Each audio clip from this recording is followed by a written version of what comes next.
এই পেশারিস্তারা কি কইলি এটা? আমার কেন মরার সময় হয়েছে? ওইসব সোয়াল জব দিয়ে আমি কি করবাম? হ্যাঁ, ওইসব সোয়াল জব টোয়াল জব আমার জানা দরকার নাই। মরার এলো বহুত বাহি, বাড়ি 2টা করছি আর 2টা করবাম। বদিন সাহেব, তুমি এটা কি কইলা? এই সুদে যে আমার লাখ লাখ টাকা পড়ে রয়েছে, 2টা বাড়ি, 4-5টা গাড়ি যে আছে, এগুলা টাকা পয়সা লাই হিসাব করতে করতে আমার দিন যা। আর তুমি আছো কই সোয়াল জব লয়ে পড়ে আছো?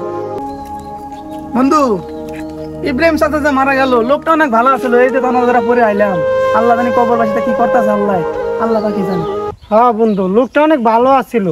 আচ্ছা বন্ধু, তুই কি কবরে সোয়াল জব পারস? না তো বন্ধু, সোয়াল জব তুমি পারি না। ও আচ্ছা, তাহলে চল, আমার এলাকায় মুরব্বী আছে, হুজুর আছে, যেহেতু আমরা জানি না, তাহলে এর কাছ থেকে আমরা জানি না, শিখে নি। চল বন্ধু, কবে তুমি মারা যায়? হ্যাঁ, বলা তো যায় না। চল চল।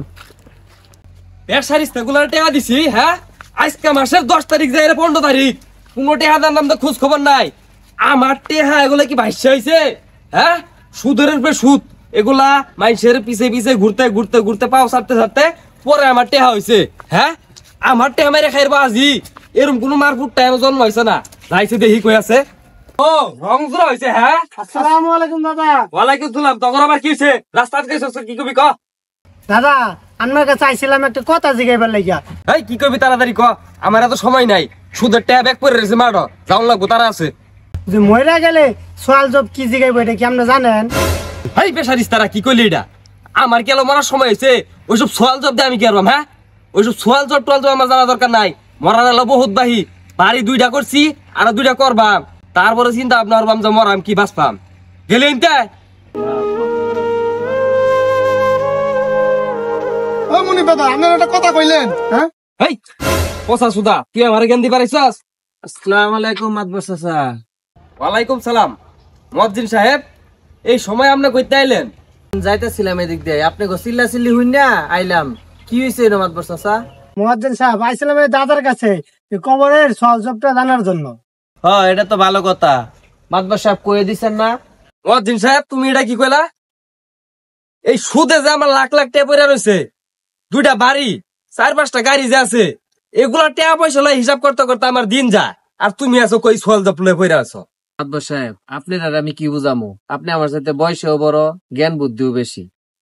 মানুষ ছোট কালেও মারা যা, মধ্যম বয়সেও মারা যা, আবার বাপ বাইসে থাকে সন্তানও মারা যা। মাতবর সাহেব, ওরা পোলাপান মানুষ, ওরা না হয় বুঝে না। আপনি ওরা তো বুঝাই করতে পারেন। রাগারাগি করাটা আপনার ঠিক হয় নাই। আর নিজের চেহারার দিকে চাই দেখছেন, সুদ খাইতে খাইতে তো একবারে সব বাড়াই লাইছেন। আল্লাহ রাস্তায় চলেন, মানুষের কিছু দান খরচ করেন। সুদ খাওয়া তো আল্লাহ 100 বার হারাম করে দিছে। আপনি তো হেই ব্যবসায়ী করেন, আপনি পোলাপান রে তাও আবার দমকানির দরকার নাই। আল্লাহর কালাম ধরেন, আপনি কখন মইরা যান তার নাই ঠিক। আপনি 2-4টা পোলাপানে যে ভালো কইব, আল্লাহ রাস্তায় দান খয়রাত করবেন, মসজিদ মাদ্রাসা বানায় যাবেন, তা না বাদ দিয়ে আপনি বাড়ি গাড়ি আর খালি টাকা পয়সার চিন্তা, আপনার দিনে রাইতে ঘুম আসে না। খালি সুদের টাকা কেমনে বাড়াবেন এই দান্দা, এগুলা বাদ দেন।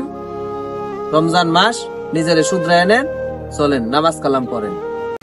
2 দিনের চোখ কুমুনছি এনে জ্ঞান দিবার আইছো না? তুমি তোমার কামে যাও। দাদা, আমার কবরের সোয়াল জবটা কই আই যাইবেন এখন? হ্যাঁ দাদা, কই আই যাইবেন, এনতে যাইবেন। মাতবর সাহেব, পোলাবান জন জানবার চাইতেছে, একটু শিখাই দেন। ইসিরে, পোলা বাইনে আর হুজুর মিল্লা যখন আমার আটকে এলো, জবাবটা কেমনে দেই? আমি তো পারি না, মনে হয় স্বীকার করে রাখলে ভালো হয়। হুজুর, ওইসে কি, আপনি তো আমার এলাকায় অনেকদিন ধরে মুয়াজ্জিমগিরি করতেছুন, আপনি তো জানুনি আমার ব্যাপারে। আপনার লোকে তো লুকায় কোনো কিছু লাভ নাই। সারাটা জীবন এই সুদের টাকার পিছনে, বাড়ি গাড়ির পিছনে সারাটা জীবন ব্যয় করে দিলাম। কখনো এই নামাজ রোজা, মৃত্যুর পরে কি হইব না হইব, এগুলা নিয়ে ভাবি নাই কা। হুজুর, আপনার সাথে তো আর মিথ্যা কথা বইলা লাভ নাই, আর নত স্বীকার করলেও কোনো লস নাই। আমিও তো সোয়াল জবটা জানি না, তো আমারে আর পোলা পাইনো যেহেতু আইছে, সোয়াল জবটা একটু শিখাইয়া দেন। আল্লাহ পাক এই রসিলায় জান্নাতও দিতে পারে। আচ্ছা মাতবর সাহেব, আপনি যেহেতু ভুল স্বীকার করছেন, এনে তো আর বলার কিছু থাকে না। যেহেতু আপনারা সোয়াল জব জানেন না, আচ্ছা আমি বলে দিতেছি, আপনারা শুনেন। তোমরা কি কও? হ্যাঁ হুজুর, কোন।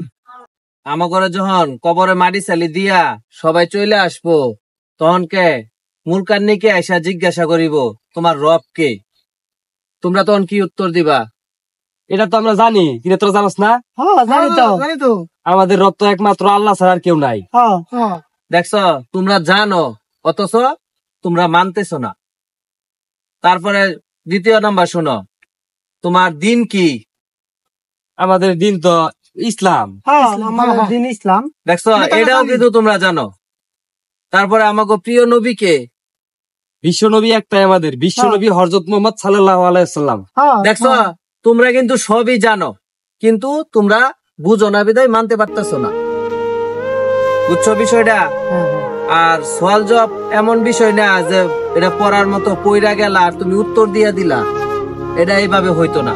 তোমরা নামাজ কালাম পড়বা, মিথ্যা কথা বলবা না, অসৎ পথে চলবা না, সুদ ঘুষ মানুষের টাকা হক আনামত যারা রাহে এগো জিনিস তো খেয়ানত করাই যাইব না। পাশাপাশি দান সদগা বেশি বেশি করতে হবো। এই রমজান মাসে যে যত দান সদগা পারেন করবেন, আর যে যত নামাজ কালাম এবাদত করার কাম করবেন, আল্লাহ তাআলা এই মাসে আমাকে বান্দা করলে গিয়া শ্রেষ্ঠ নেকির ব্যবস্থা রাখছে। যত গুনাহ আছে মাফ করা সর্বোচ্চ এই রমজান মাসের লেগা আল্লাহ তাআলা আমাকে পাওয়ার দিয়ে দিছে। তো সবাই বুঝছেন বিষয়গুলা? আসসালামু আলাইকুম, সবাইকে রমজান মুবারক। তো আজকের ভিডিওটা আশা করি সবার কাছে ভালো লাগবে। যদি ভিডিওটা ভালো এবং শিক্ষণীয়মূলক বিষয় কিছু পেয়ে থাকেন, অবশ্যই ভিডিওটা আপনার টাইমলাইনে শেয়ার করে রাখবেন। সবাইকে আসসালামু আলাইকুম।